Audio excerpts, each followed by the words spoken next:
Atenção internautas de todo o mundo, para o toque de 5 segundos.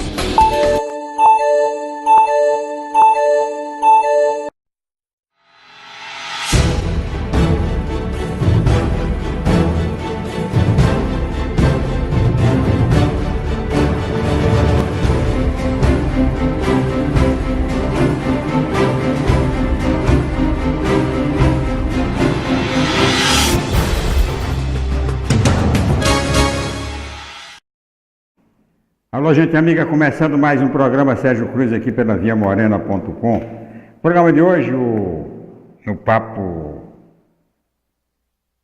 político, papo reto entre o Lede Paulo e o Guilherme Filho, faz-se uma avaliação da popularidade em queda do presidente Jair Bolsonaro, explicando as razões e tal. Eu até concordo, né, depois eu vou mostrar.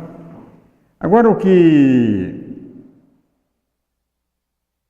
eu quero enfatizar hoje nesse programa, eu vou mostrar já. O jornal Fantástico de ontem apresentou uma matéria.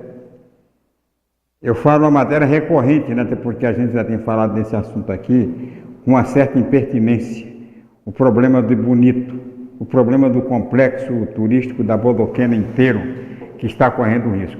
Uma matéria muito interessante, mostrando toda a competência do trabalho da nossa colega Cláudia Geiger, em nome de quem eu quero homenagear todos os jornalistas de Mato Grosso do Sul e do Brasil, porque ontem foi o dia do jornalista. Vamos então à matéria sobre Bonito com a Cláudia Geiger.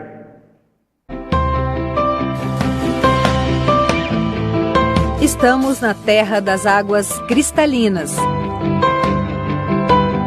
A gente tem nesse rio aqui 62, 63 espécies de peixe, num trecho de 2 quilômetros. É muita coisa, se você pensar que a Europa inteira tem 200 espécies. 3 de abril de 2019, Rio Formoso. A qualidade da água é essa. Está bem turva. Onde antes tinha água azul, transparente, o que se vê é um turbilhão de lama. Esse é o Rio da Prata, em Jardim, um dos rios mais famosos da região de Bonito. Ficou assim depois de fortes chuvas. Mais ou menos umas 2.700 pessoas deixaram de fazer passeios nos últimos 5 dias aqui em Bonito. No final de março, moradores, pesquisadores e profissionais de turismo fizeram um protesto para denunciar as condições dos rios da região. Os danos ambientais estão batendo na nossa cara, não tem como esperar, é urgente. Em alguns passeios, os turistas são avisados. O primeiro rio, que é o Olho d'Água, ele está 100% cristalino. O segundo rio, que é o da Prata, esse rio está turvo, sem visibilidade. De alguns anos para cá, nós temos verificado que os rios têm turvado mais rapidamente após as chuvas e que também tem demorado um pouco mais de dias para que fique limpo totalmente. Essa é a nascente do rio Olho d'Água e ela está sempre assim, com a água transparente, porque tem uma proteção natural que é essa mata, que filtra a água da chuva. Vem gente do mundo inteiro para viver essa experiência, se sentir num aquário natural. Mas o que era lindo muda quando nos afastamos da nascente. Os peixes parecem perdidos diante da terra invadindo o Rio da Prata. Quando a gente sai do Rio Olho d'Água, que é um rio de água transparente, e entra aqui no Rio da Prata, já não consegue enxergar mais nada. Completamente turva a água. Essas imagens, gravadas há 6 anos, mostram que a visibilidade do Rio da Prata chegava a mais de 18 metros. Visto do alto, o Prata serpenteia azul no meio da mata. Mas no trajeto a cor da água vai mudando. Verde claro, verde mais escuro e barrenta. Mas o que estaria causando isso? Os pesquisadores explicam que parte do problema da turbidez do Rio da Prata começa aqui. O que parece um córrego de água cristalina, na verdade, é um canal. São drenos que foram escavados pelos agricultores, porque toda essa área era um banhado, um brejão. Com esses drenos, eles acabaram secando a área para fazer o plantio. São mais de 40 quilômetros de drenos, atravessam toda a região. E segundo os biólogos, botânicos e engenheiros que fizeram uma perícia no local, essa água ajuda a levar lama para dentro do rio. Mais de 2.000 hectares dos brejos do Rio da Prata já desapareceram, viraram plantações de soja e outros grãos. Os banhados ou brejões são como esponjas naturais. Na chuva retém água e quando vem o período da seca, soltam essa água aos poucos pelas raízes das plantas e abastecem lençóis subterrâneos e os rios. Eles filtram uma série de pequenas partículas que poderiam turvar os rios. Apenas um agricultor tem 46 quilômetros de drenos na sua propriedade. Segundo o Ministério Público, mais da metade sem licença ambiental. Ele foi multado em mais de 10 milhões de reais porque a área é considerada uma APP, Área de Preservação Permanente. Se continuar nesse ritmo, dentro de uns 5 anos, acredito eu que a gente não tem mais o brejão. E a gente corre o risco de perder o Rio da Prata para o turismo e para a região de forma definitiva. O advogado do agricultor diz que a multa foi anulada e que a área não é de preservação permanente. Ela teria que ter uma nascente, ela teria que ter um olho d'água, ela teria que ter um rio, ainda que intermitente, para que esse local pudesse receber a proteção jurídica de uma área de preservação permanente. Mas o promotor pensa diferente. A gente entende que, por ser formado por várias nascentes, aquilo é uma área de APP, ou seja, uma área de proteção especial. O Fantástico procurou a Secretaria Estadual de Meio Ambiente para confirmar a anulação da multa, mas não obteve resposta. O caso ainda está tramitando na Justiça. Esses drenos, obviamente, que estão dentro do banhados, eles não foram licenciados e todos os produtores eles têm que recuperar através de um programa de recuperação ambiental. Eles são obrigados. Para onde se olha, tem novas lavouras. O caminho para a Gruta do Lago Azul passa no meio da soja. Em 5 anos, praticamente dobrou a área de plantio. E outra grande preocupação é com o relevo. O relevo da região da Serra da Bodoquena é de rocha calcária, rica em carbonato de cálcio. Quando chove, a água em contato com o ar fica um pouco mais ácida e, ao infiltrar no subsolo, corrói a rocha e vai abrindo grutas, cânions e até uma rede de condutos subterrâneos interligada. Então, o rio que some numa rocha em uma região pode ressurgir quilômetros adiante. Ou seja, qualquer interferência no solo pode afetar a qualidade dessa água.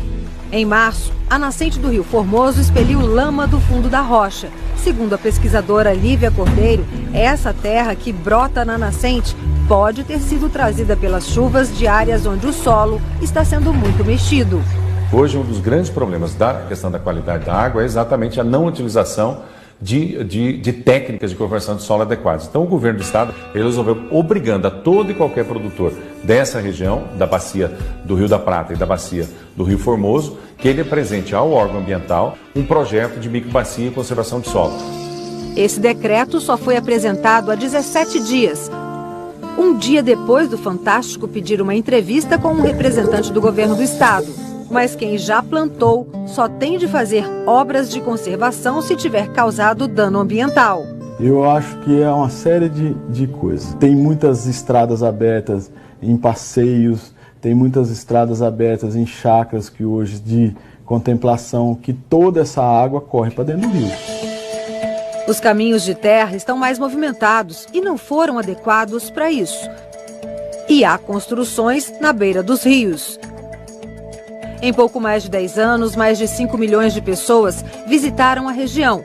Os dados do Observatório de Turismo de Bonito mostram queda na ocupação de hotéis entre 2015 e 2018. Mas o observatório diz que essa queda se deve à crise econômica e ao aumento de competitividade entre os destinos turísticos. E que o primeiro trimestre de 2019 apresentou um aumento em comparação a 2018 e 2017. São mais de 80 hotéis, 46 atrativos, 40 restaurantes. É uma cadeia produtiva bem importante hoje para o município. Além do decreto baixado no mês passado, o governo do estado informou também que já destinou 5 milhões de reais para a realização de obras em estradas e fazendas, para impedir que as águas da chuva e a terra que vem junto não cheguem aos rios.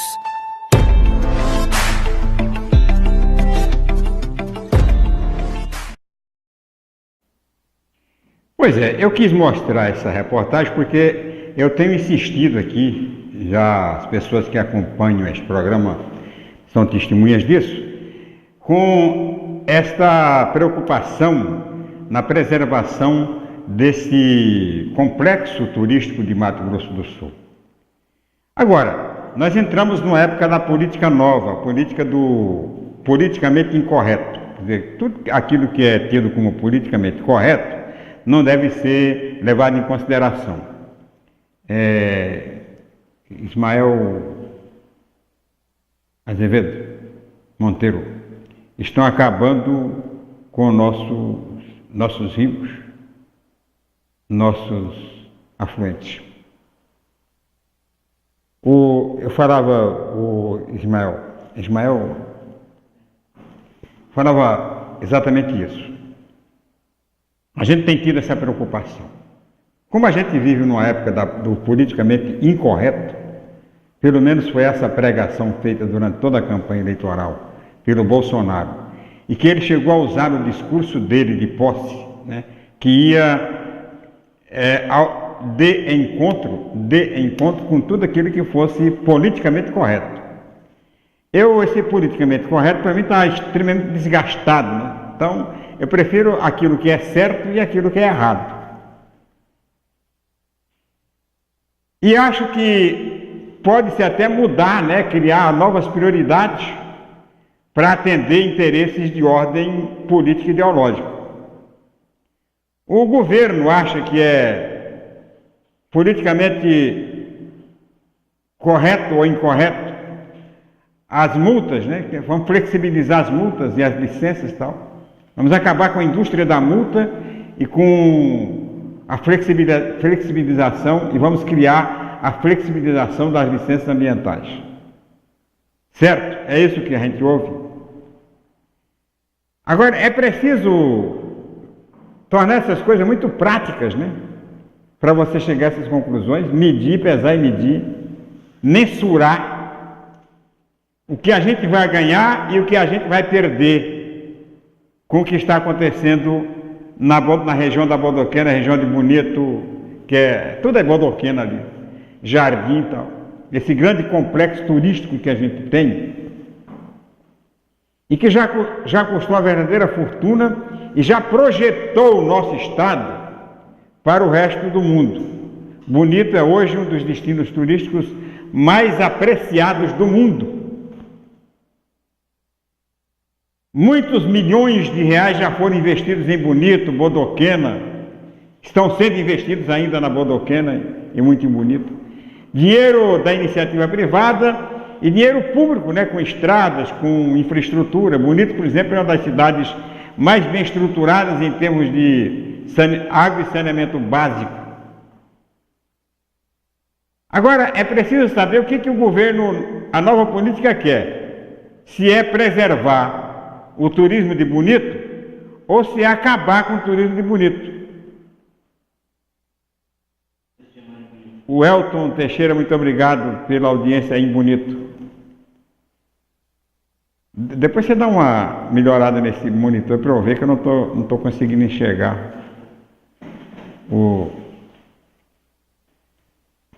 Então, o que o governo tem que decidir, a nova política brasileira tem que decidir, o governo federal, através do Ministério do Turismo e do Meio Ambiente, é o seguinte: o que vale, o que é melhor para Bonito e para toda a região, o que é melhor para Mato Grosso do Sul e para o Brasil, mudar, né,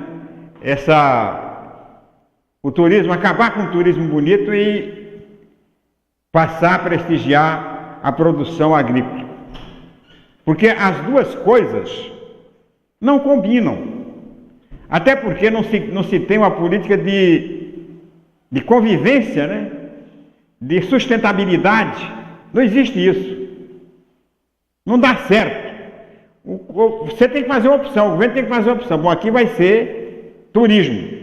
Então as fazendas vão receber incentivo para o turismo, tudo vai ser turismo aqui. Aí funciona. Se quiser misturar turismo com agricultura, e sobretudo a agricultura predatória que nós temos aqui no Mato Grosso do Sul, a pecuária é menos, né? Mas a agricultura é totalmente predatória. Não dá para você fazer sustentabilidade, até porque há uma visão de lucratividade imediata. O produtor, ele planta, ele quer, naquele ano, ele quer tirar todo o lucro de 10 anos num ano só. Então ele não está muito preocupado em preservar rios, sobretudo o pessoal que vem de fora, os herdeiros, né? O pessoal que vem de fora, nós queremos, não tem nada com esse estado aqui, o meu negócio é Paraná, é São Paulo, tá, quero é lucrar. Tem essa mentalidade. Então o governo tem que decidir o que ele quer. Bom, vamos transformar o complexo turístico da Bodoquena, Bonito, Jardim, etc e tal, e até o Pantanal. Vamos desmatar isso aí. Vamos plantar soja, porque soja tem, né, mercado garantido na China, nos Estados Unidos, no raio que eu partas, né? É um produto que dá uma lucratividade extraordinária, muito mais do que você criar gado, criação extensiva de gado, muito mais que o turismo, né? Que o turismo você não exporta. Turismo não pesa muito na balança de pagamento, porque você não exporta o turismo é aqui. Então o governo tem que decidir isso e assumir a responsabilidade, né, pelo que possa acontecer. Não, vamos acabar com essa história de bonito, esse negócio de turismo, isso não vale nada. Isso é politicamente correto, vamos contra isso aí. O Pantanal é a mesma coisa. Agora o governo tem que assumir a responsabilidade. Vamos fazer assim, vamos acabar com esse negócio de turismo bonito que não dá certo, vamos acabar com esse turismo em jardim, vamos plantar soja. Vamos dar dinheiro para o pessoal plantar soja. Destruir os rios, não interessa, rio não interessa. Aquele riozinho de lá, riozinho de merda, não interessa, vamos plantar soja. Eu estou falando isso porque tem muita gente que pensa assim. Então se o governo vai dar ouvidos, né, para essa tese de lucratividade imediata, é claro que a soja dá muito mais. Inclusive no Pantanal. Desmatar, plantar braquiária no Pantanal, encher de gado, né? Vai dar lucratividade. Muita gente compara, por exemplo, a região de Bonito com a região do norte do Paraná. Vamos desmatar, vamos plantar. Não acontece nada. E não aconteceu lá no norte do Paraná, não vai acontecer aqui também. A Amazônia, por exemplo. Vamos lá desmatar aquele trem lá, vamos plantar. Por que ficar segurando aquele mato ali? Para o estrangeiro vir e meter a mão depois?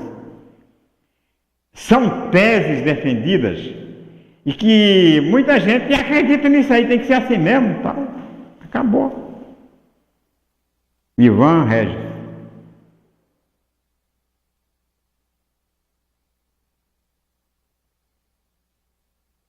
Muito obrigado, Ivan, por acompanhar. Por me acompanhar a nossa luta aí e tal.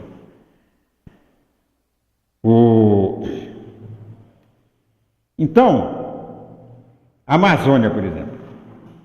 Vamos desmatar a Amazônia. E tem muita gente aqui e muita gente em São Paulo defendendo isso. Mal sabem que se desmatar a Amazônia, São Paulo vira um deserto. Sabe por quê? Porque toda a chuva de São Paulo, principalmente, aqui também tem parte, mas toda a chuva de São Paulo, ela vem exatamente da Amazônia. É represada pela Cordilheira dos Andes, desce, né? E vai chover em São Paulo. A hora que você acabar com a mata amazônica, como querem muitos, né? E o politicamente incorreto, a nova política prevê isso, vamos criar um deserto em São Paulo. São Paulo, que ultimamente tem sofrido muito com a falta d'água. Represas já secaram em São Paulo. Como resultado do quê? Do desmatamento havido na Amazônia. E não é o Sérgio Cruz que está falando, não. Você pode consultar qualquer pessoa que mexe com o clima aí, que ele vai te dar essa explicação. Meu amigo Cassiano do Gás, um abraço.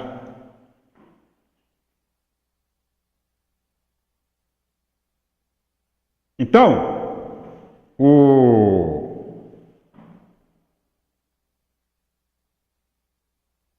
é preciso, gente, refletir muito.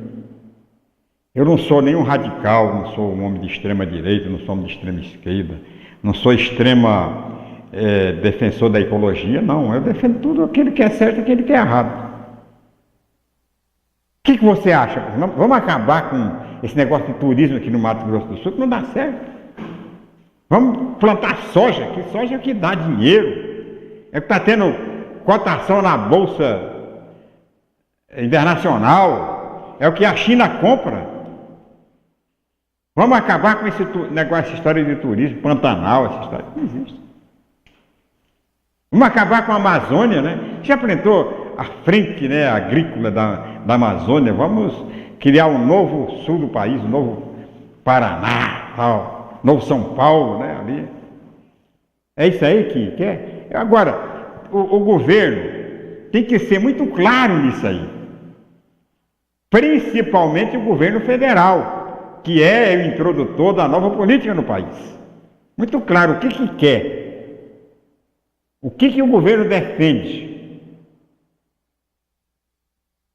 Para não estimular, se o governo é a favor de se manter o turismo e tal, não vamos estimular, né, a agricultura predatória. E como é que você contém a agricultura predatória? Com fiscalização, com cassação de licença, com multas pesadas e não voltar atrás. Disciplinar, incentivar, se é a favor do turismo, incentivar os fazendeiros da região que no lugar de plantar soja, planta pousadas, para aproveitar os recursos hídricos da região. Todo mundo fizer isso, ou criação ostensiva, né, de gado e tal, não tem problema nenhum. Porque essa história de agricultura sustentável, isso é piada, isso não existe. Ninguém faz agricultura sustentável. É mentira. Então fica aí, ó.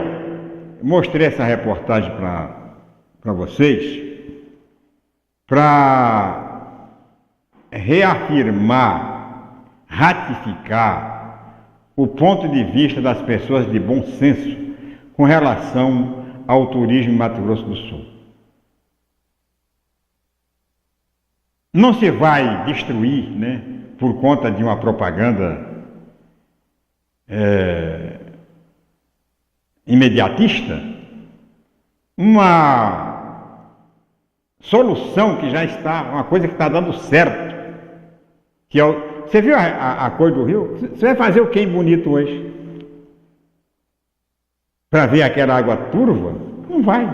Você vai espantar o turista, vai beneficiar 2 ou 3 fazendeiros e vai prejudicar a população de várias cidades, Bodoquena, Bonito, Jardim, Guia Lopes.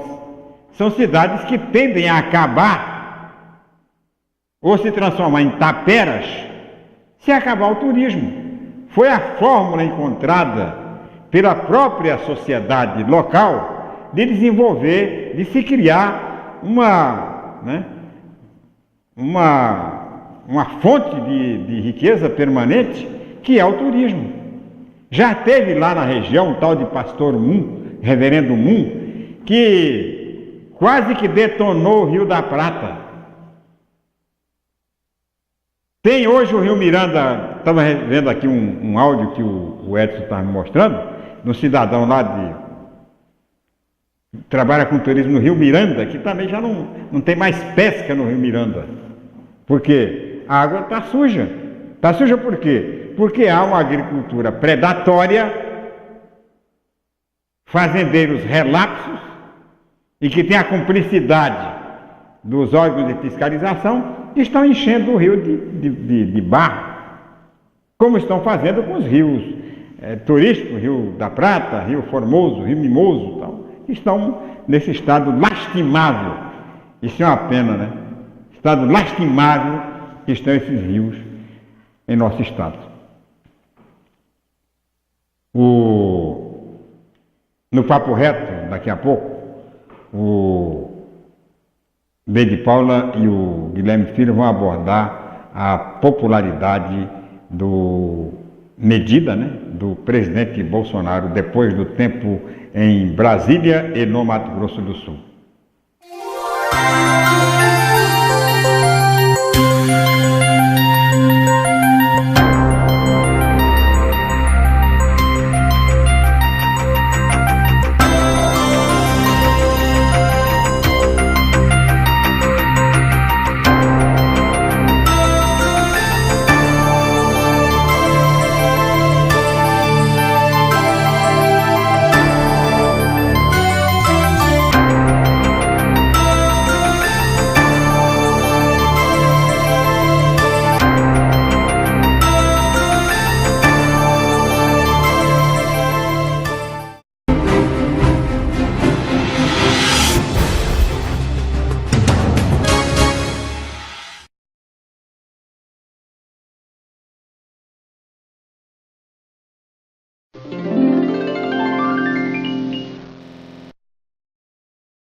Vem aí a segunda pizza Sangue Bom, dia 9, terça-feira, a partir das 18 horas. Não é isso, Neto? É isso aí, Carlão. Pede a pizza 480 graus, a pizza da casa. 50% dessa pizza vai para a Associação Amigos de Maria dessa vez. Venha, participe, venha saborear uma bela pizza e praticar solidariedade. Certo, Neto? É isso aí, estão todos convidados. Vem.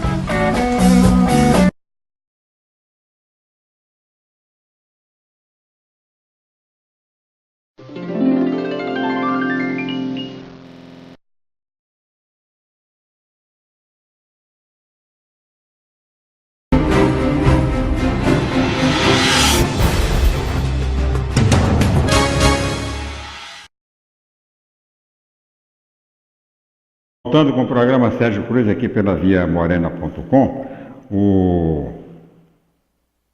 só se aqui fica o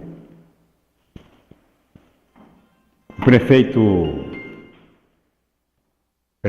Marquinhos Strade esteve em Brasília conversando com o ministro Paulo Guedes em busca das emendas do orçamento, as emendas de bancada, que prevê investimento de cerca de 300 milhões para o estado de Mato Grosso do Sul. Ele foi lá para pegar o de Campo Grande dele, né? E a resposta que o Paulo Guedes deu para ele foi capa do jornal Correio do Estado de hoje, né? Que não vai ter grana para os municípios e estados relativas às emendas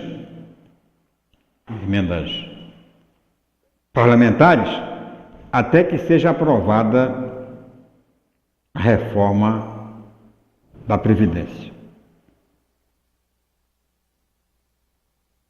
Eu não sei qual é a disposição constitucional para isso, mas esse tipo de pressão não funciona. Fica parecendo uma chantagem, né?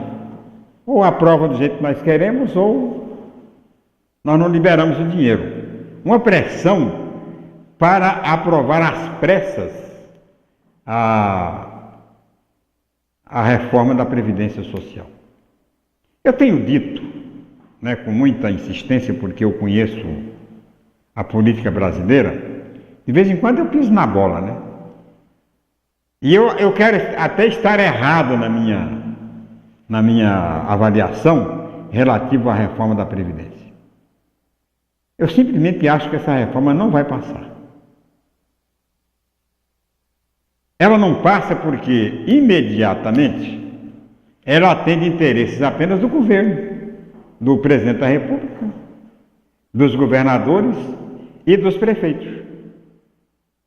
Mas não atende os interesses do Poder Legislativo, não atende os interesses do Poder Judiciário, não atende os interesses imediatos da sociedade.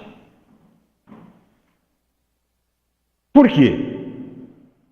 Porque a sociedade já percebeu que o governo quer sair do atoleiro de quase 100 bilhões de reais, tirando do trabalhador público e do trabalhador privado. Quer tirar, quer cobrir, são 100 bilhões que o governo quer cobrir, sem o sacrifício de criar um novo imposto. O que a sociedade não se apercebe é de que um novo imposto, compartilhado por toda a sociedade, vai ficar menos caro do que a reforma da Previdência para quem trabalha, para o trabalhador da iniciativa privada e para o trabalhador do serviço público. Porque vão tirar todos esses 100 milhões somente do trabalhador. Vão tirar da aposentadoria, vão tirar nas alíquotas, quer dizer, todo o sistema de seguridade social e mais, né, outras despesas vão arrancar exatamente do trabalhador. Porque a seguridade social hoje ela é provida pelo dinheiro do trabalhador. Hoje ela é provida. Saúde, educação, assistência social, tudo isso sai do dinheiro do aposentado. O que eles querem fazer? Querem que a Previdência não dê prejuízo, então já tiram 30%, que é a desvinculação de receita. E querem tirar mais, agora querem tirar diretamente do trabalhador. Querem reduzir, aumentar alíquotas, aumentar o tempo de serviço. Em verdade, querem mutilar, querem acabar com a Previdência que está aí. E isso aí, ninguém aceita. Sabe por quê? Porque quem ganha mais porque acha, né, que merece. Porque ele conquistou o direito de ganhar mais. Ele não aceita. O general não aceita. O juiz não aceita. Ninguém aceita. O funcionário qualificado, ele não aceita isso aí. Simplesmente não aceita. E quando a população não aceita, o governo não tem apoio para fazer. O que o governo deveria ter feito como duas agendas iniciais, para depois, se fosse necessário, mexer na Previdência, seria a reforma tributária e a reforma política. Preferencialmente a reforma tributária. Aí, na reforma tributária, ele incluiria, né, a reforma da Previdência. Não vai funcionar. E, mais uma vez, o governo vai frustrar. Porque essa Previdência vem desde o tempo da Dilma. A Dilma tentou, no lugar da Previdência, voltar a CPMF. Foi bombardeada. Perdeu o mandato. O Temer passou praticamente o governo provisório dele inteiro tentando a reforma da Previdência, que era muito mais suave do que essa que o Bolsonaro está querendo. E não conseguiu. Teve, inclusive, desistir do projeto e mexer com a intervenção do Rio de Janeiro. Né? E agora vem o Bolsonaro com uma reforma da Previdência que ele não prometeu, não estava no projeto do Bolsonaro, a reforma da Previdência. que aliás ele era contra. Ele era contra a reforma da Previdência. Ele, na reforma trabalhista, ele votou contra a reforma trabalhista, ele e o filho dele. Aí, de repente, vem ele como apresentado a reforma trabalhista como a tábua de salvação do governo. Será que ele não sabia disso quando foi candidato? É claro que sabia. Só que fazer oposição é muito mais fácil. Ser contra é muito mais fácil. Para a oposição. Na oposição você resolve todos os problemas do mundo. Não, vou resolver isso aquilo e tal. Na hora que você pega a caneta e assume a responsabilidade, a coisa muda, é diferente. E o presidente Bolsonaro está se batendo, e é difícil, né? Daqui a pouco vamos falar da popularidade dele, queda, e você vai entender mais ou menos por que está acontecendo isso. É claro que se você põe na rede social, principalmente no Twitter, onde os robozinhos, né, estão funcionando, a popularidade dele está alta. Agora você vai medir cientificamente, você vê que está caindo. Está caindo por quê? Porque a população esperava. Quando eu falo a população, eu falo a maioria. Eu não conto aqui grupos evangélicos, eu não conto aqui grupos armamentistas, grupos intervencionistas. Não estou contando. Porque não representa a maioria. A maioria foi o eleitor que votou no senhor Bolsonaro, mas que não tinha nenhum compromisso ideológico.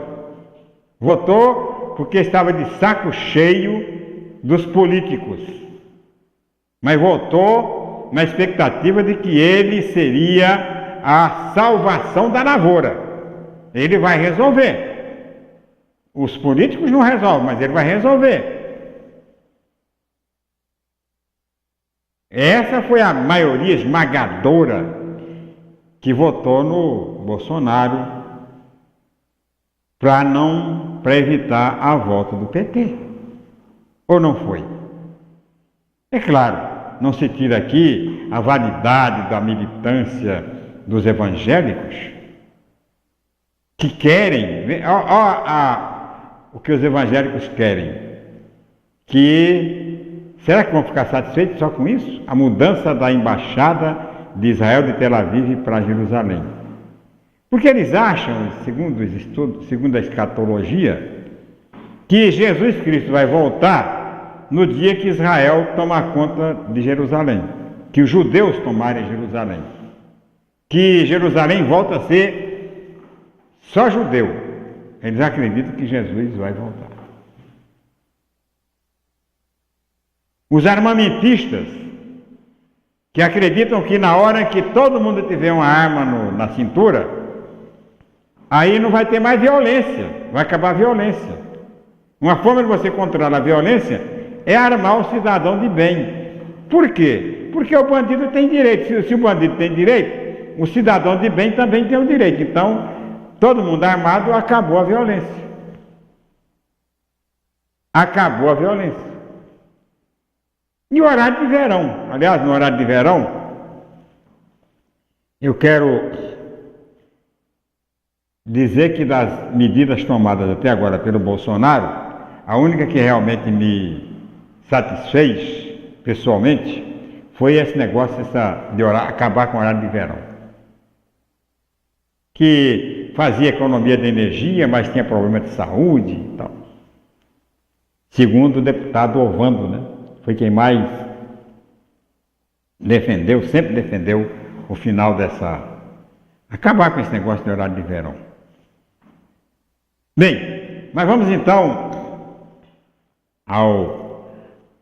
a política na veia aí, o papo reto, falar sobre o prestígio medido cientificamente do presidente Bolsonaro. Com vocês, B de Paula e Guilherme Filho. Chegou. Bom dia, Sérgio. Bom dia, Beni Paula. Bom dia, Sérgio Cruz. Bom dia, Índio, GG. Antes de qualquer coisa, eu queria também fazer um comentário hoje, e vocês, tanto o Sérgio quanto o Beni Paula, haverão de concordar comigo, que o seu editorial de hoje presta uma homenagem pelo estilo, pela abordagem, a uma das figuras mais importantes do rádio brasileiro, que era Hélio Ribeiro. Foi hoje uma abordagem típica não é? Dos editoriais e das crônicas diárias do Hélio Ribeiro na Rádio Bandeirantes. Sérgio trabalhou com o Hélio Ribeiro. Sim, né, trabalhei com ele na Rádio Tupi. Como era o Hélio Ribeiro pessoalmente? Ele era aquilo que ele aparecia no rádio mesmo. Então, uma figura... Era um homem transparente. Uma figura extraordinária. Eu convivi muito pouco, apesar de ter trabalhado com ele. Ele estava em outro andar. Depois ele foi para andar de cima e eu continuei. Você não quis subir para o outro andar. Eu preferi por ficar volta do ano 2000, né? Que ele foi para o andar de cima. Né? Exatamente. Agora, uma extraordinária figura. E como você disse em seu editorial, ele vai ficar vivo por muito tempo. Por muito tempo. Exatamente. Era uma figura... O fato de nós estarmos falando dele... Comprova o seu editorial. É verdade. Olha, estão me perguntando aqui, Mega Sena, qual é o resultado? Ela acumulou de novo também, olha o resultado. 17, 20, 26, 36, 42 e 54. 17, 20, 26, 36, 42 e 64. Quem é que vai acertar uma desgraça dessa daqui? Isso aqui nem se o capeta jogar não acerta. Eu, se 0 ponto ganhasse alguma coisa, eu já estaria milionário. Eu também. Faz tempo que eu faço 0 ponto nessa. Deixa eu dar uma olhada aqui na Loteria Federal, porque eu joguei a centena seca no primeiro prêmio. Joguei no bicho. Joguei no bicho, no sábado. E no sábado... O pessoal corrige o resultado para todos, né? Então tá aqui. Deu 62.522. Eu joguei 257, quer dizer, levaram minha grana. Seu Guilherme, vamos falar de política. Bora lá. E nós ficamos divagando sobre tudo, ou não é? Sim. Bom, vamos lá. O Correio do Estado está dando hoje que chefe do MPE assume controle de investigação contra primeiro escalão. E essa notícia, eles se anteciparam àquilo que a Assembleia vai votar, né? Que seria só aceitar investigação vindo autorizados através do chefe do Ministério Público. Foi legal. Eu acho que é a política tratada tal como se deve no nível mais elevado possível. Se a gente tivesse que explicar isso para um prefeito ou para a comunidade também, essa atitude do Ministério Público parece que é a mesma que os prefeitos às vezes tomam quando baixam um decreto para evitar um TAC. Um termo de ajustamento de conduta. Ao contrário.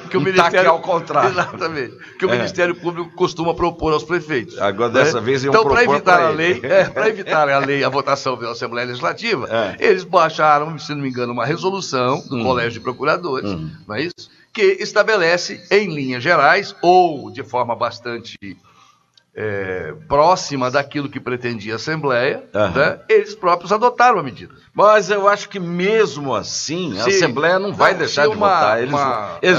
A Assembleia vai para cima e vai fazer. Não, o que eu estou dizendo é o seguinte, o que os dois poderes estão tentando é encontrar o caminho do meio no melhor dos sentidos. Né? Então eu acho que agora vamos aguardar.